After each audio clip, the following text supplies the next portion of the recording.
ጤና ይስጥልን የከበረ ሰላምታችን በመላው ዓለም ሆናችሁ ቃል ስፖርት ዩቲዩብ ቻናላችንን ለምትከታተሉ ውድ አድማጮቻችን ሁሉ ይድረስ ብለናል። ከእናንተ ከሆነው ቃል ስፖርት ዩቲዩብ ቻናል ለሰዓቱ መርጠን ያሰናዳላችሁን ስፖርታዊ ጥንቅሮች ወደ እናንተ ስናደርስ እናንተ ደግሞ ላይክ፣ ሰብስክራይብ፣ ሼር እያረጋችሁን እስከ ፕሮግራማችን ፍጻሜ ከኛ ጋር እንድትቆዩ በአክብሮት ጋበዝ። ውድ ቤተሰቦቻችን በመረጃ ሰዓታችን ለእናንተ ውድ አድማጮቻችን እንደ ሁልጊዜው አስቀድመን የአገር ቤት ጉዳይ እናካፍላችኋለን። በባህር ማዶ የመረጃ ሰዓታችን ታላላቆቹን ክለቦች የተመለከተ ወቅታዊና ዕለታዊ ጥንቅሮችን እንዲሁ በቅደም ተከተል እናካፍላችኋለን። ከማድሪድ ጋር በተያያዘ በጣም አነጋጋሪና ትልልቅ ጉዳዮችን ሰምተናል። የመረጥናቸውን እናካፍላችኋለን። በባርሴሎና የቡድን ዜና በስፋት እናነሳለን። ፈቃድ የተከለከለም ተጫዋች እንዳለ አረጋግጠናል። በታላላቆቹ ሊጎች በጣሊያን፣ በጀርመን፣ በፈረንሳይ ለእናንተ ውድ አድማጮቻችን በርከት ያሉ ጥንቅሮችን ስናደርስ አነጋጋሪው የዓለም ዋንጫ ዛሬም በመረጃችን ሰዓት የሚያገኝ ይሆናል። በተወዳጁ የእንግሊዝ ፕሪሚየር ሊግ የመረጃም ሰዓታችን በርከት ያሉ አጫጭር ስፖርታዊ ጥንቅሮችን እናደርሳቸዋለን። ቶትናም ይተርፋሉ? ወቅታዊ መነጋገሪያ ጉዳይ ነው። በቢግ ሲክስ ክለቦች ከማንቸስተር ሲቲ ጋር በተያያዘ በቃል ስፖርት ዩቲዩብ ቻናል ለአድማጮቻችን የሚያሳትፍ እንዲሁ በሲቲ ደጋፊዎች በኩል ሀሳብ አስተያየታችሁን የምንሻበት መረጃ ይዘናል። ከቼልሲ ጋርም በተያያዘ የቡድን ዜና እናደርሳቸዋለን። አዲሱ ወይም ጊዜው ያሰልጣኙ ካሉም ማክፍላረንም ስለ ተጫዋቻቸው የሚሉት ነገር አለ። አንድን ተጫዋች ስለተጠቀሙበትም ቴክኒክ ያስረዳሉ። ቼልሲ ቤት ለየት ያሉ ዕለታዊ ጥንቅሮቻችን በቃል ስፖርት ዩቲዩብ ቻናል እንደተጠበቁ ናቸው። ከሊቨርፑል ጋር በተያያዘ ባለቤቶቹን ፍሎሪያን ቬርዝን፣ ሳላህን የተመለከቱ ወቅታዊና ዕለታዊ ጥንቅሮችን እናደርሳቸዋለን። በዩቲዩብ ገጻችን ቆይታ የምታደርጉ ከሆነ ከአርሰናል ጋር በተያያዘ ለአርሰናል ተዘጋጅተናል ብሏል። አርሰናሎች የሚፈልጉት ሰው የቡድን ዜና ስናነሳ ከሃቨርዝን እናነሳለን፣ ሳካን እናነሳለን። ከዛ በተጨማሪ የቡድኑን አምበልና በአርሰናል በኩል ከዝውውር ጉዳዮች ጋር በተያያዘ ያገኘናቸውን ዕለታዊ ጥንቅሮችም በቃል ስፖርት ዩቲዩብ ቻናል አካተናል። ከዩናይትድ ጋር በተያዘም በርከት ያሉ ዕለታዊ ጥንቅሮችን እናነሳለን። ቤንያሚን ሼሽኮ ስለ ቡድኑ አንድ ተጫዋች ለየት ያለ ሀሳብ አለው። የእሱን ሀሳብ ተንተርሰን ተጫዋቹ ላይ ተጨማሪ መረጃዎችን እናካፍላችኋለን። ለመሆኑ ዩናይትድ ቤት መረጃ ደግሞ የሚያሾልከው ማን ነው?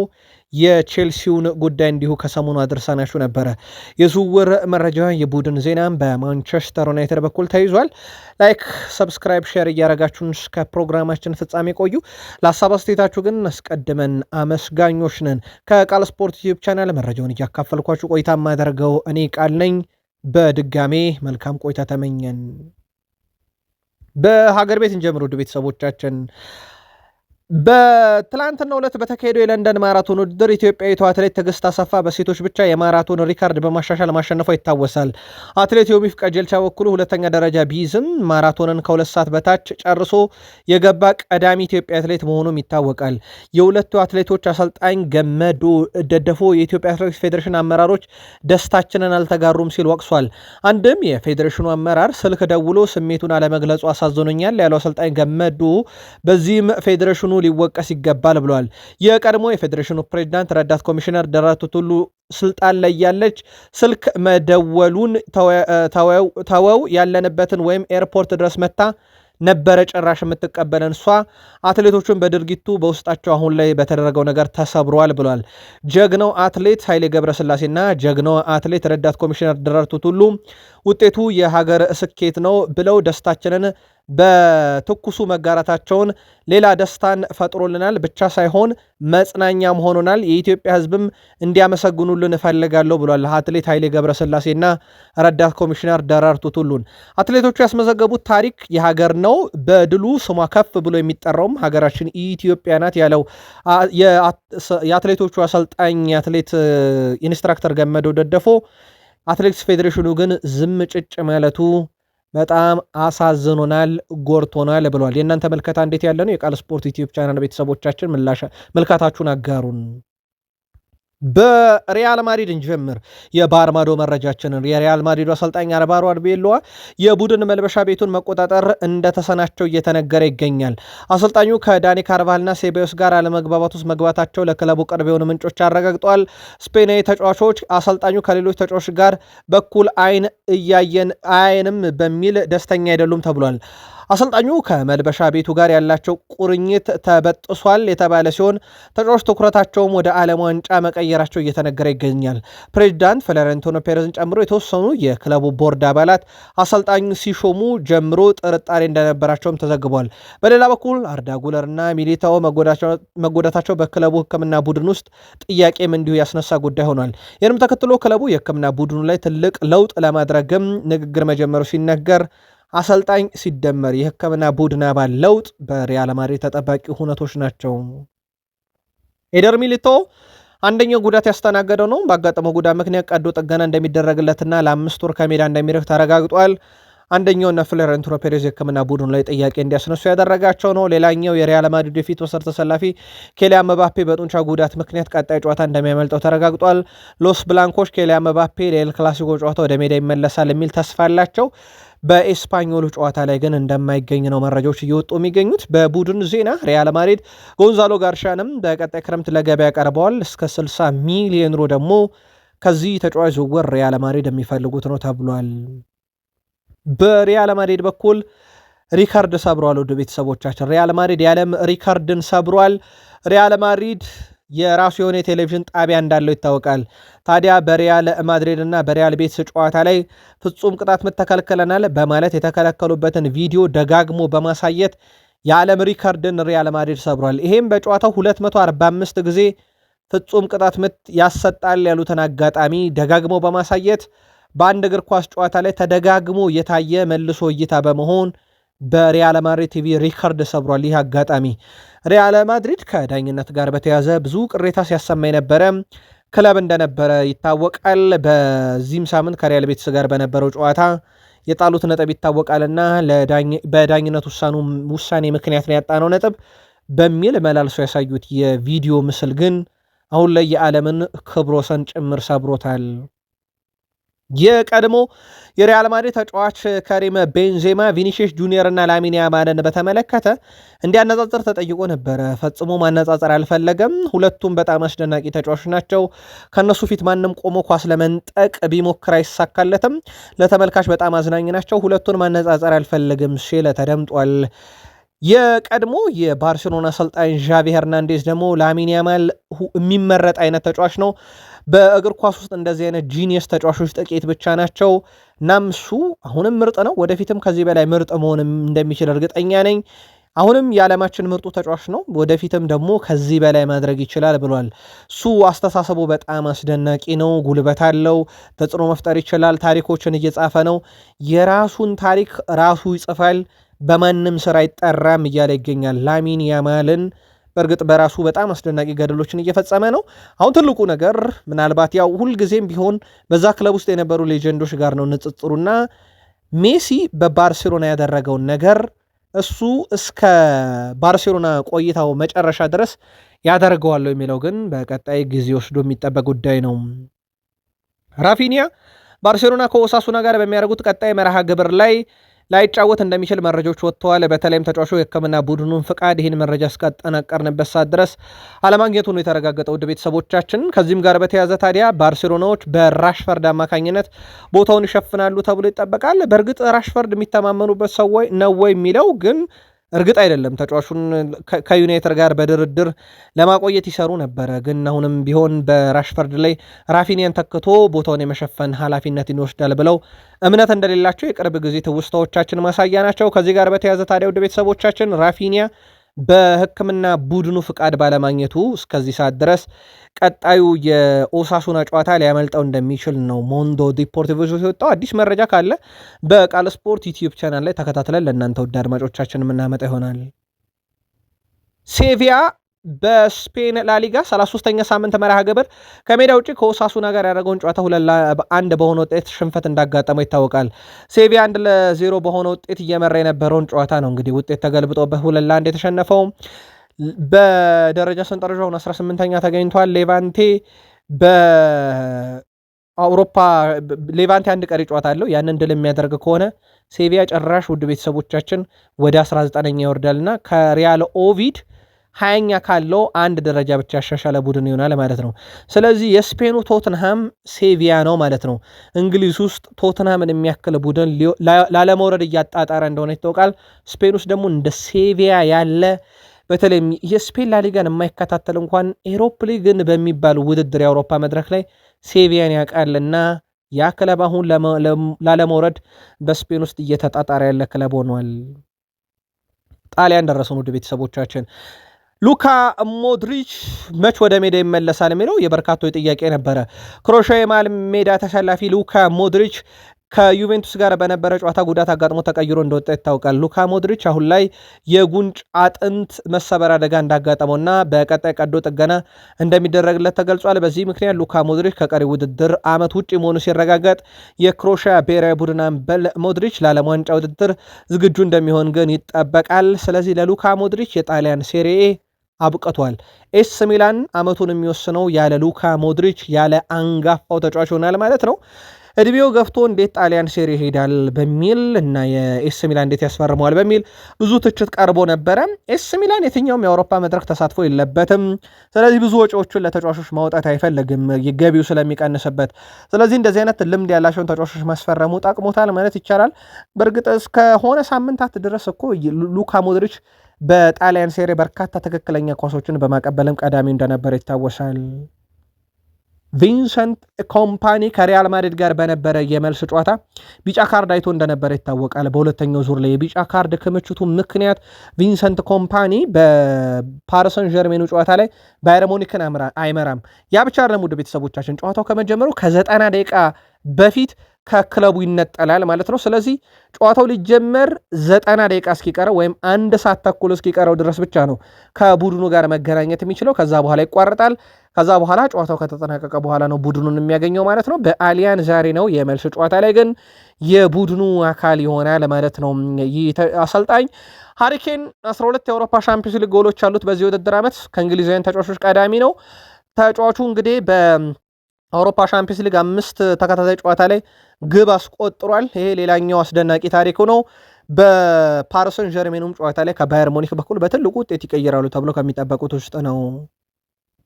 እኛ ፒኤስጂዎች ነን፣ ሁሉንም ነገር ማድረግ እንችላለን ብሏል ክቫራትስኬሊያ። የፓሪሰን ጀርሜኑ የፊት መስመር ተጫዋች ክቫራትስኬሊያ የሳምንቱን ጨዋታ በተመለከተ ከባድ ይሆናል ብለዋል። ባየር ሙኒክ በአሁኑ ሰዓት በጥሩ ቁመና ላይ መሆናን አውቃለሁ ያለው ክቫራትስኬሊያ፣ ነገር ግን እኛ ፒኤስጂዎች ነን ብለዋል። አክሎም እኛ ሁሉንም ነገር የማድረግ አቅሙ አለን፣ በራሳችን አጨዋወት ከተጫወትንም የትኛውንም ቡድን ማሸነፍ እንችላለን ብለዋል። ከዓለም ምርጥ ቡድኖች አንዱን እንደምንገጥም እናውቃለን፣ ነገር ግን እኛም አንዱ ነን፣ ስለዚህ ያለን ለመስጠት እንሞክራለን ሲል ተደምጧል። ጆርጅ የፊት መስመር ተጫዋች ምናልባት በፓሪሰን ጀርሜን በኩል ቪታኒያ፣ ኑኖ ሜንዴሽ፣ ፋቢያን ሩይዝ ከባየር ሙኒክ ጋር ለሚደረገው ትልቅ ፍልሚያ ወደ ልምምድ መመለሳቸውን አረጋግጠናል። የቡድን ዜናን በተከታታይ ጨዋታው እስኪጀምር ድረስ ለእናንተ ውድ አድማጮቻችን እናደርሳለን። የበለጠ አጥቅተን እንጫወታለን ያሉት ደግሞ ሉዊስ ኤንሪኬ ናቸው። ከኛ የሚበልጥን ቡድን የለም ብለዋል። የፒኤስጂ አሰልጣኝ ሉዊስ ኤንሪኬ ከባየር ሙኒክ ጨዋታ በፊት በሰጡት ጋዜጣዊ መግለጫ በጨዋታ የበለጠ አጥቅተን እንጫወታለን ብለዋል። በዚህ አይነት ጨዋታ የሚገመት ቡድን አይኖርም፣ በጨዋታው ጥቃቅን ነገሮች ለውጥ ያመጣሉም ሲሉ ተደምጠዋል። የሚገናኙት ሁለት አጥቅተው የሚጫወቱ ብቻ ሳይሆን ጥሩ የሚከላከሉን ቡድኖች ናቸው ያሉት ሉዊስ ኤንሪኬ ባየር ሙኒክ ከኛ የተሻለ ወጥነት ያለው ቡድን ነው፣ ነገር ግን እንደ ቡድን ከኛ የሚበልጥ ቡድን የለም፣ ሁሉንም ግን እናከብራለን ብለዋል። ማሸነፍ ከፈለግን ከመከላከል ይልቅ ማጥቃትን ነው ያለብን፣ ሁለቱንም ጨዋታዎች ማሸነፍ እንፈልጋለን ሲሉ ተደምጧል። የአሊያንዝ አሬናውንም የፓርክ ደ ፕሪንሱንም በግሌ ይላሉ እሳቸው የሚያጠቃ አሰልጣኝ ወዳለው የባየር ሙኒክ ተጫዋቾች ይመቹኛል ብለዋል ሉዊስ ኤንሪኬ። ይህ በዓለማችን በወቅቱ ከሚጠበቁ ሀያላን ክለቦች ባየር ሙኒክ እና ፓሪሰን ጀርሜን ጨዋታ ጋር በተያያዘ በርካቶች በጉጉት እየጠበቁት ነውና እኛም ከስር ከስር መረጃውን እናጋራችኋለን። አርሰናል፣ ባየር ሙኒክ፣ ፓሪሰን ጀርሜን፣ አትሌቲኮ ማድሪድ አንድ ከእንግሊዝ፣ አንድ ከጀርመን፣ አንድ ከፈረንሳይ፣ አንድ ከስፔን የቀሩ ክለቦች ናቸው።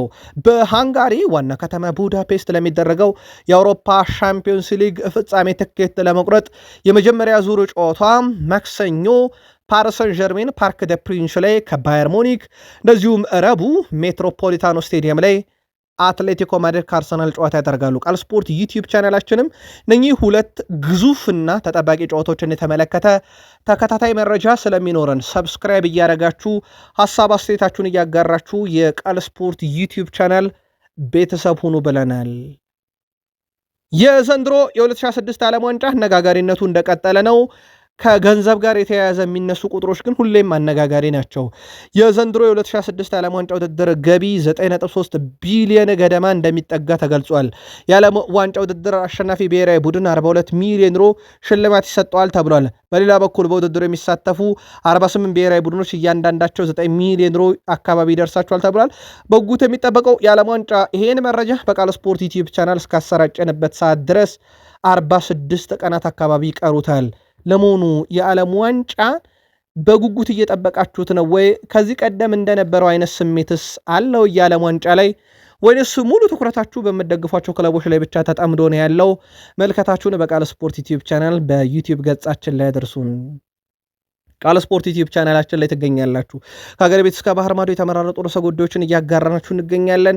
ከተወዳጁ የእንግሊዝ ፕሪሚየር ሊግ ብቻ ወዳገኘናቸው የዕለቱ ጥንቅሮች የምንሻገርበት ሰዓት ደረስን።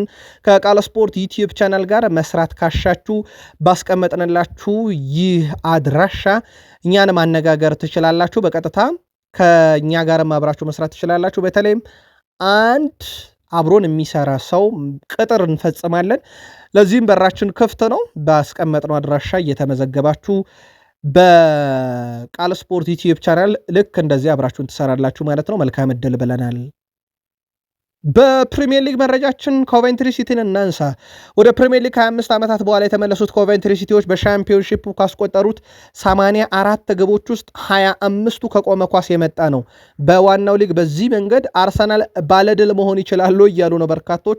ኮቨንትሪ ሲቲ በቆመ ኳስ 30 በመቶ የሚሆነውን ግቡን ሸፍኖ ሻምፒዮን ሆኖ ወደ ፕሪሚየር ሊግ መጥቷል። በፕሪሚየር ሊጉ ደግሞ ከቆመ ኳስ ጋር እንዴ ጥሩ ግንኙነት ያለው አርሰናል ነው። የኮቬንትሪ ሲቲን ታሪክ አርሰናል ይደግመዋለሁ የሚለው ግን ትልቁ መወያያ ጉዳይ ሆኗል።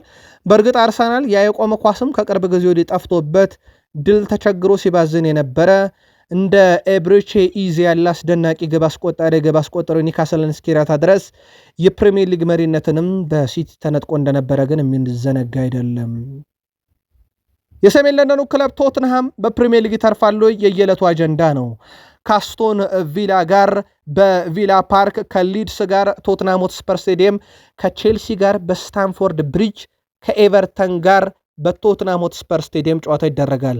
ቶትናሞች ከፊታቸው ከበድ ያሉ ለአውሮፓ ቦታና ላለመውረድ የሚፋለሙ ቡድኖችን የሚገጥመው እንደ አስቶን ቪላ፣ እንደ ቼልሲና እንደ ኤቨርተን ያሉ ቡድኖች የአውሮፓን ትኬት በሻምፒዮንስ ሊግም በኤሮፕ ሊግም በኮንፈረንስ ሊግም ለመቁረጥ እንደ ሊድስ ያለ ክለብ ደግሞ አልወርድም ብሎ እድሉን የሚሞክርበት ጨዋታ ነውና ቶትንሃም ቀሪ ጨዋታዎቹ በራሳቸው እጅግ ፈታኝ ናቸው።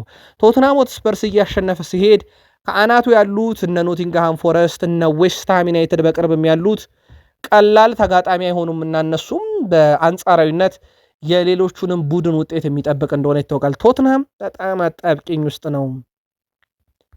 በአሰልጣኝ ፔፕ ጋርዲዮላ የሚመራው ማንቸስተር ሲቲ የወራ ሚያዝያ የወሩ ምርጥ ተጫዋች 3 እጩዎችን ይፋ አድርገዋል። በዚህ መሰረት ቤርናንዶ ሲልቫ፣ አብዱልካድር ኮሳኖቭ እና ኒክ ኦራይሌ በእጩነት የቀረቡ ናቸው። ይህንን መረጃ ለእናንተ ውድ አድማጮቻችን ለማድረስ ባሰባሰብበት ጊዜ ሲቲ በኦፊሻል ገጹ ላይ ሲገልጽ በርካቶች ኒክ ኦራይሌን እየመረጡ ነበረ። ምናልባት በቃል ስፖርት ዩቲዩብ ቻናል የምትገኙ ዩቲዩብ ገጻችን ቤተሰቦቻችን፣ የዘውትር አድማጮች ተመልካቾቻችን፣ የሲቲ ደጋፊዎች በተለይም በዩቲዩብ ገጻችን ያላችሁ ለእናንተ በወሩ ምርጡ ባን ነበር ቤርናንዶ ሲልቫ፣ አብዱልካድር ኮሳኖቭ ወይንስ ኒክ ኦራይሌ የሚለውን በሀሳብ መስጫ ሳጥናችን ላይ ያስፍሩልን። እኛ ወዲያው ሲቲ ኦፊሻሊ ይፋ እንዳደረገው በዚሁ ዩቲዩብ ገጻችን ለሲቲ ደጋፊዎች መረጃውን የምናካፍላችሁ ይሆናል። ቼልሲ በቢግ ሲክስ ክለቦች ታሪክ 40 ጊዜ ፍጻሜ የደረሰ ነው። ይሄ በጣም ትልቅ ቁጥር ነው። በነገራችን ላይ ማንቸስተር ዩናይትድ 33 ፍጻሜዎችን ደርሷል። ሊቨርፑል 31፣ ሲቲ 26፣ አርሰናል 23፣ ቶትንሃም 8 ፍጻሜዎችን ደርሷል። እንደ ቼልሲ በፍጻሜ የተመላለሰ የለም። በእርግጥ በየመድረኮቹ ብናየው አሁን የደረሰበት የኤፍኤ ካፕ መድረክ በትልቅ ደረጃ በማንቸስተር ዩናይትድ እና በአርሰናል ብቻ ይበለጥበታል። ለ17ኛ ጊዜ እንደደረሰ ይታወቃል። ቼልሲ ፍጻሜ የመድረስ ችግር የለበትም። በእርግጥ አብዛኞቹንም በአንጻራዊነት ፍጻሜዎች ድል ያደረገ ቡድን ነው። አሁን ከፊቱ የገጠመው ቡድን ሲቲ መሆኑ ብቻ ነው በርካቶችን እንዲጠራጠሩ ያደረገው። ለፍጻሜ ያበቃቸው ኤንዞ ፈርናንዴዝ እንደነበረ ይታወቃል። ሊድስ ላይ የማሸነፊያውን ግብ አስቆጥሮ ካሉም ማክፍላረን የጊዜያዊ አሰልጣኙ ሀሳብ ከተመለከትን በጣም የሚያስደንቀኝ ተጫዋች ነው። ታጋይ ነው። ለቡድኑ ያለውን ነገር በሙሉ ይሰጣል። እንዲህ አይነት አስደናቂ የጨዋታ ሙመንትን የሚከተልና ጨዋታን የሚያነብ ከጨዋታው ጋር የሚንቀሳቀስ ተጫዋች አልተመለከትኩም። በጣም የተለየ ተጫዋች በሚል ኤንዞ ፈርናንዴዝን አወድሰዋል። ተጫዋቹ በሊያም ሮዛኒየር ስር በተናገረው ንግግር ምክንያት የሁለት ጨዋታ ቅጣት አስተናግዶ እንደነበር አይዘነጋም። ካሉም ማክፍላረን አንድ ከወሰዱት እርምጃ በሊድስ ዩናይትድ ጨዋታ ላይ የመሃል ተከላካዩን ቶንሲ አድራቢውን ማድረግ ነበረ። በወቅቱ የጀረል ሃቷ ብቃት አነጋጋሪና ተጠባቂ ነበረ። እሳቸው ግን ቶንሲ አድራቢውን ወደ ሜዳ ያስገቡበት ዋና ምክንያት የዶሚኒክ ካልቨርት ሊዊን የአየር ላይ ኳስ አጠቃቀም ለቼልሲ ስጋት እንደሚሆን ገብቷቸው ነበረና እሳቸው የሰጉት ነገር አልቀረም። በጣም የአየር ላይ ኳስ ዶሚኔት እንዳይደረጉ በጣም አደገኛ የነበሩ የሊድስ ዩናይትድ የሳጥን ውስጥ ክሮሶችን ሲከላከልላቸው ነበር ቶንሲ አድራቢውና ምክንያታቸው ያ እንደነበረ ነው ለጋዜጠኞች ያስረዱት። እኚህ አሰልጣኝ በጣም ታክቲሻን ሆኗል አሁን ላይ እና በቼልሲ ለምን ቋሚ አይሆኑም እስኪባል ድረስ አመቱን ካጠናቀቁ ግን ወይም ደግሞ በሚያስብል ደረጃ ካጠናቀቁ ግን ቼልሲ ቤት ምናልባትም እድል ሊሰጣቸው ይችላል የሚል መረጃ እየወጣም ይገኛል። ሪስ ጄምስ፣ ሌቪ ኮልዌል በኤፍኤ ካፕ የፍጻሜ ጨዋታ ከ18 ቀናት በኋላ ሲካሄድ ይገኛሉ የሚሉ መረጃዎች በስፋት እየወጡ ይገኛሉ። ተጫዋቾቹ በጥሩ የማገገም ሂደት ላይ ናቸው ተብሏል። ያም የሚሆን ከሆነ ደግሞ ለቼልሲ በተለይም የሪስ ጄምስ መመለስ ለቡድኑ በጣም ያስፈልጋልና በጣም በወሳኝ ሰዓት ሊመለሱላቸው ይችላሉ። ለቼልሲ ግን ትልቁ ጥያቄ በቼልሲ በኩል አሁን የሚገኙት በ48.8ኛ ደረጃ እንደሆነ ይታወቃል። ያ ሁሉ ነገር ዝግ አይደለም። የአውሮፓ ሻምፒዮንስ ሊግ ትኬት ለመቁረጥ ግን ትንሽ የሚከብድ ይመስላል። ምክንያቱም ከሊቨርፑል አንጻር ነጥብ መጣል አለበት። ሊቨርፑል ቢያንስ 5ኛ ደረጃ ላይ ያለው ሊቨርፑል ስለሆነ አስቶን ቪላ ስለሆነ ከአስቶን ቪላ አንጻር አስቶን ቪላ ነጥብ መጣል አለበት። በእርግጥ ሊቨርፑልን ተመሳሳይ ነጥብ ነው ያላቸው የግብ ክፍያ ልዩነት ስለሆነ ማለት ነው። ያ ግን ብቻ አይደለም ውድ ቤተሰቦቻችን 6ኛ ባለው ብራይተን 50 ነጥብና 14ኛ ባለው ኒውካስል 42 ነጥብ መካከል የ8 ነጥብ ልዩነት ነው ያለው። ያ ማለት ሁለት ጨዋታ እና አንድ አቻ እንደማለት ነው። ሁለት አቻ እንደማለት ነው። ይሄ በጣም ከባድ ነው። በፕሪሚየር ሊጉ ምናልባትም 6ኛ ያለው ብራይተን 14ኛ ሆኖ ሊጨርስ ይችላል። ቼልሲም በዚህ ቋት ውስጥ ያለ 8ኛ ደረጃ ላይ የተቀመጠ ቡድን እንደሆነ ይታወቃል። ከሊቨርፑል ጋር በተያዘ በሊቨርፑል ቤት እንግዲህ ባለቤቶቹ የቤዝቦሉን አሰልጣኝ ውጤት ቀውስ ብለው ወዲያውኑ ያባረሩት የማባረር ችግር እንደሌለባቸው ቀደም ባለው መረጃችን ነግረናችሁ ነበረ።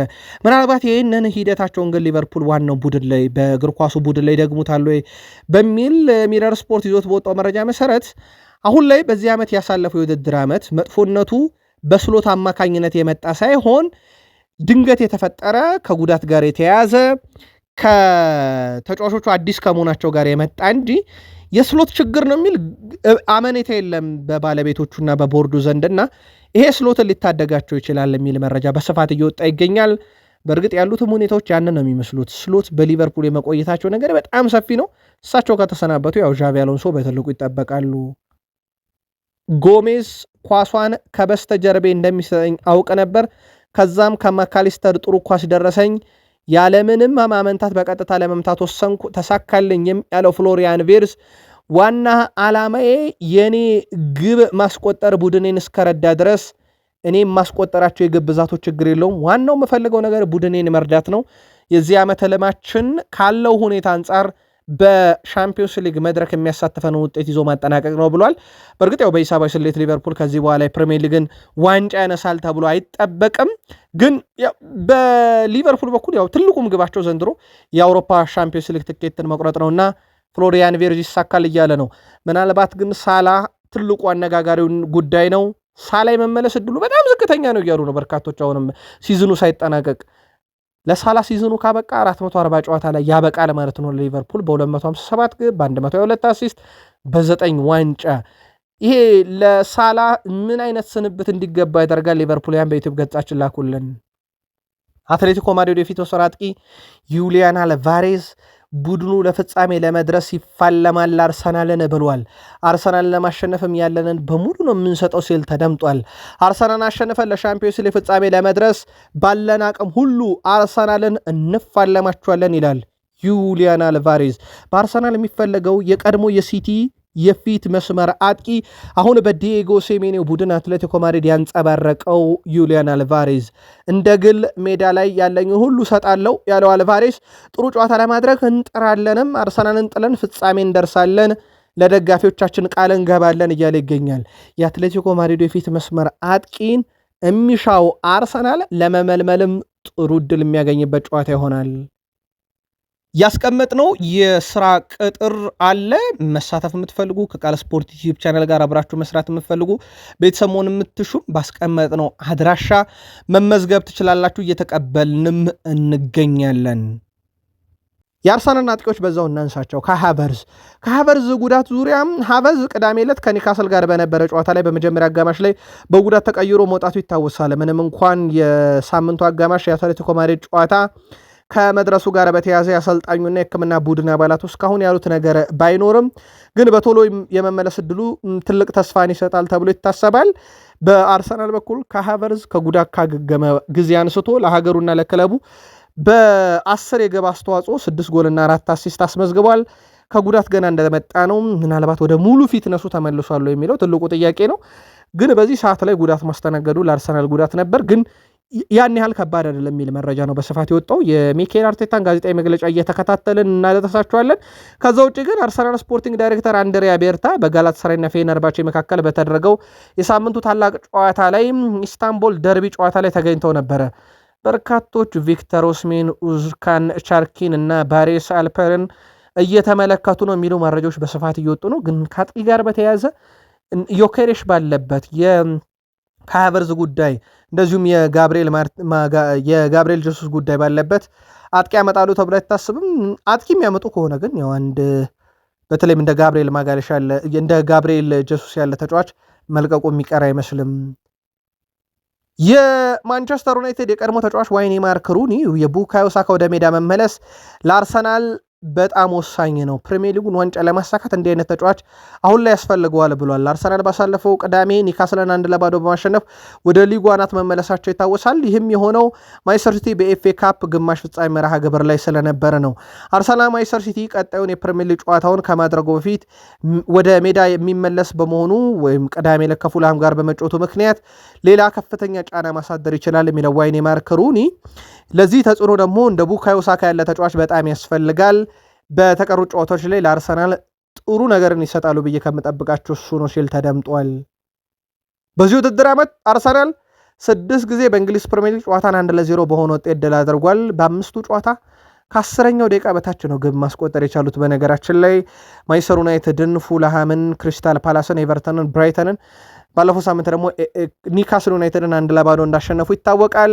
በቡድን ውስጥ ኦዴጋርድንን በተመለከተ የአርሰናል ዋናና ቁልፍ ተጫዋች ነው የሚለው ቴሪ ዳንሎኒ አሰልጣኙ ሊረዳው የሚገባ ነገር አለ። ጮቱ ከምር ተጫዋቾች ጋር መሄድ አለበት። ትክክለኛው ቦታ ለኦዴጋርድ ሊሰጠው ይገባል። በሱ ዙሪያ ያሉ እንቅስቃሴዎችም ክፍት መሆን አለባቸው፣ ወይም ሌሎች ተጫዋቾች ሊያግዙት ይገባል።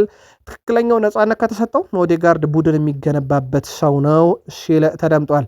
ምናልባት ከአርሰናል ጋር በተያዘ ስኮር 90 በ21ኛው ክፍለ ዘመን ፓትሪስ ቬራ የአርሰናል ምርጡ አማካኝ ሲለው በአርሰናል በ21ኛው ክፍለ ዘመን ምርጡ ተከላካይ ጋብርኤል ማጋሌሽ ብሎታል። ይሄ የስኮር 90 ነው። የቃል ስፖርት ዩቲዩብ ቻናል የአርሰናል ደጋፊዎች የየሜዳ ክፍላችሁን የ21ኛው ክፍለ ዘመን ወይም ከሚኒኒየም ወደዚህ ባሉት 26 ዓመታት ምርጣችሁ ተሰርጎለን ትችላላችሁ። ቤንያሚን ሼሽኮ የብሩኖ ፈርናንዴዝ ምክር መሬት ጠብ አትልም ነው ያለው። የእሱን ምክር ሁልጊዜ በትሬኒንግ ላይ እቀበላለሁ፣ ከትሬኒንግ በኋላም ከትሬኒንግ በፊትም ያለኝን ሁሉ ተገብራለሁ። እሱ የሚለኝን ነገር ያለማመምታት ነው የማደርገው። እሱ ላይ ትልቅ እምነት አለኝ። እሱ ሁልጊዜም ለቡድኑ በሜዳም ላይ ከሜዳም ውጪ በጣም አስፈላጊው ሲል አወድሶታል። ብሩኖ ፈርናንዴስ 11 ጎል 21 አሲስት 32 የግብ አስተዋጽኦ ያለው አማካኝ እንደሆነ ይታወቃል። በነገራችን ላይ በግብ አስተዋጽኦ ፌርሚን ሎፔዝ ነበር ቀዳሚው በ30 የግብ አስተዋጽኦ። አሁን ብሩኖ በአንደኝነት ላይ መቀመጥ ችሏል በ32 የግብ አስተዋጽኦ። ብሩኖ በማንቸስተር ዩናይትድ ቤት ቁጥሮቹ በየዕለቱ በጣም አነጋጋሪነታቸው እንደቀጠለ ነው። ኬቨን ደብሮይና የቀድሞ የፕሪሚየር ሊግ የሲቲ አማካኝ ደብሮይና አይነት ተጫዋች ስታይ ቁጥሮች አይዋሹም። በየጨዋታው ያለው ተጽዕኖ ከፍተኛ ነው። ሪካርዶችን ሲሰባብርም ሙሉ በሙሉ በሚገባው ልክ ወይም ስለሚገባው ነው ብሏል። በዚህ የውድድር ዓመት እያሳየ ባለው ብቃት የሪካርዶ ባለቤት ከሆነ አንስቶ ሌላ ሰው የዓመቱ ምርጥ ተጫዋች ሽልማት መስጠት እጅግ ከባድ ይሆናል። ስለዚህ ብሩኖ አሁን ባለውም ሪካርዱን ባይሰብረው እንኳን አሁን ባለው የዓመቱ ምርጥነት ይገባዋል እያለ ነው። እሱ ድሎችን መፍጠር ብቻ ሳይሆን ግጥሚያዎችን እየመራ ኃላፊነትን እየተሸከመና በትልቅ ጊዜያትም ውስጥ ውጤታማ እያደረገ ነው ክለቡን። ሁልጊዜም ጨዋታዎችን በራሳቸው መንገድ የሚቆጣጠሩ ተጫዋቾችን አከብራለሁ የሚለው የቀድሞ የሲቲ ኮከብ ኬቨን ደብሮይና ብሩኖ ኳስን ይቆጣጠራል ብቻ ሳይሆን ጨዋታን ይቆጣጠራል፣ የፕሪሚየር ሊጉ ምርጥ ተጫዋች እሱ ነው እያለ ይገኛል። በፕሪሚየር ሊጉ ኬቨን ደብሮይና የነበረው ሚና በሲቲ ቤት የሚዘነጋ የሚረሳም አይደለም። ያስቀመጥነው የስራ ቅጥር አለ። መሳተፍ የምትፈልጉ ከቃል ስፖርት ዩቲዩብ ቻናል ጋር አብራችሁ መስራት የምትፈልጉ ቤተሰቡን የምትሹም ባስቀመጥነው አድራሻ መመዝገብ ትችላላችሁ። እየተቀበልንም እንገኛለን። ከማንቸስተር ዩናይትድ ጋር በተያዘ በኩኮሪያ በኩል የቼልሲ መረጃ ሾልኮ ሲወጣ እንደነበረ ከሰሞኑ በቃል ስፖርት ዩቲዩብ ቻናል መረጃ ደርሰናችሁ ነበር። በዩናይትድ ቤት የመረጃ መሽሎክ ደግሞ በጋርናቾ አሁን ደግሞ ጋርናቾ ወደ ቼልሲ ከሄደ በኋላ በማኑኤል ኡጋርቴ በኩል ቀጥሏል የሚሉ መረጃዎች ዛሬ በስፋት ሲወጡ ነበረ። ይህን መረጃ እስካጠናቀርንበት ሰዓት ድረስ ዩናይትዶች ያሉት ነገር የለም ማኑኤል ኡጋርቴን እያደረገ ነው በሚል ግን በርካታ የዜና ምንጮች የዩናይትድን የጨዋታ ፎርሜሽን እቅድ ከጨዋታ በፊት ቀድሞ ለሚዲያ የሚያደርሰው ማኑኤል ኡጋርቴ ነው እያሉ ነው። ከራሽፈርድ ጋር በተያዘ ዩናይትድ አሁንም በራሽፈርድ ጉዳይ ላይ አቋሙ አልተቀየረም። አቋሙን የማይቀይር ከሆነ ባርሴሎናም ወደ ዩናይትድ ራሽፈርድ ይመልሷል። ያ ማለት ራሽፈርድ በዩናይትድ እድል ላያገኝ ይችላል እና ሌላ ክለብ ከባርሴሎና ውጪ ሊፈልግ ይችላል እየተባለ ይገኛል። የዩናይትድ ደጋፊዎች ራሽፈርድ እድሉን ባያገኝ ይሻላል፣ በአዲስ ተጫዋች ማምጣት ይሻላል እንጂ ራሽፈርድ መመለስ ለዩናይትድ አይጠቅምም እያሉን ነበር በዩቲዩብ ገጻችን የሚገኙ ዩናይትዳውያን። በማንቸስተር ዩናይትድ በኩል ምናልባት አንድ መረጃ ለመጨመር ያክል ይሄን መረጃ ስናደርስ የጀመረ ጨዋታ አልነበረም። ከጨዋታው በፊት ከሰማችሁን ውጤት፣ ከጨዋታው በኋላ ከሰማችሁ ስለ ስንት እንደተጠናቀቀ ጻፉልን። በማለዳው እንገናኝ። ቃል ስፖርቶች ነበር። መልካም ቀን